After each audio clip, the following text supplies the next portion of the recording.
Hi, this is Jeff with Birder's Diary.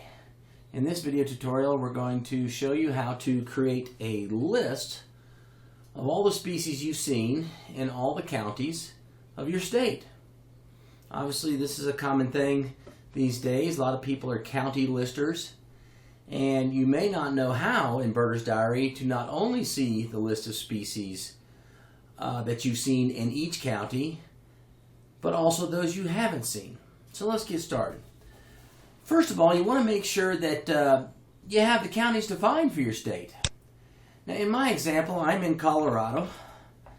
So if I bring up the Colorado in the locations window and open that up, you'll see that I've already defined all the counties in my state, and then as well, places underneath those counties where I've birded. Okay?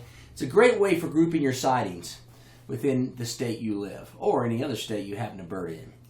And the way I get these is real simple. You just right-click on the state, and you say Add All Counties, States, Shires, Regions for this location.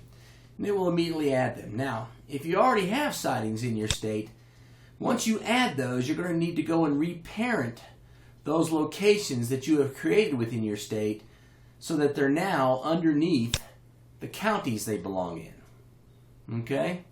So there's a little bit of work involved there just to get your tree set up correctly.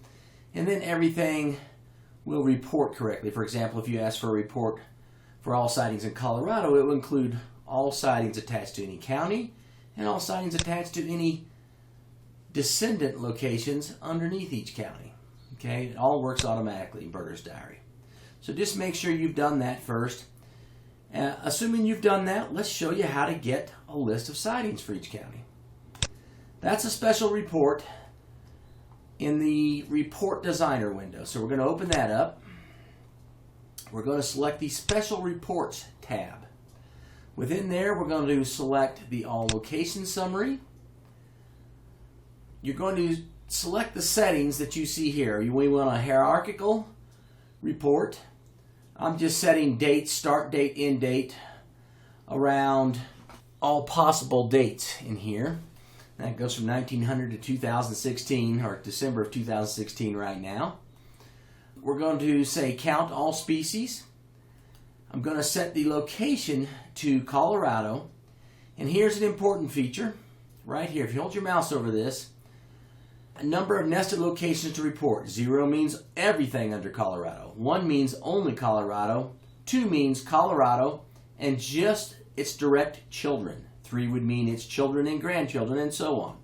So since I just want the counties, I'm going to specify 2. Okay? Now here's another neat feature of this, a matrix report. This is an Excel-capable report. Okay? So we're going to turn on selected locations here so that we can see this in an Excel table. Okay? Set it up for me. So ABA 2015.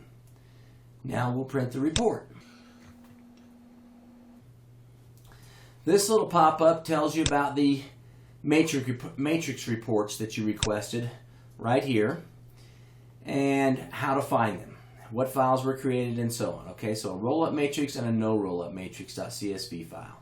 We'll open those in a minute. Okay, and here's the report that came up. Notice I've got a count, life counts for each county, and year counts. That's the total so far this year. So for example, in Alamosa County, I've seen 89 species total in that county and 0 so far this year. Notice the L and the Y, life counts, year counts. That'll come up in the spreadsheet, okay? If we go to my home county of Teller County, we'll see that I've got 205 species in Teller County and 84 so far this year seen. Now let's take a look at the 2 report files created for Excel when this report was generated. So I'm going to bring up my Windows Explorer. I'm going to take a look at my Birder's Diary directory, and I'm going to open up rollupmatrix.csv first. And here it is. What you have across the top are all the counties or locations directly under Colorado. And what you have down the left are all the species that have been seen anywhere in Colorado. You also have the scientific name if you're interested in that. We can shrink that down and ignore that for now. And what you've got is for each location underneath Colorado, you've got a dot if you haven't seen that species in that county.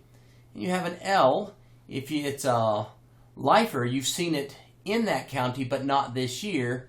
And you'll have a Y if you've seen it this year, as well as possibly other years. So those are the differences. And then you can look across, you can take a species and you can examine which counties you're missing it from and which counties you have it in. Or you can take a county and go down the list and see what you have and do not have in that county. It's that simple.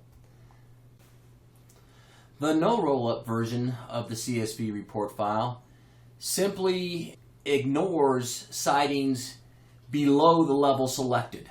The roll-up version rolls up all sightings from descendant locations under your counties, which is typically what you want. And that's it. That concludes today's tutorial. I hope you found it useful. Thank you very much.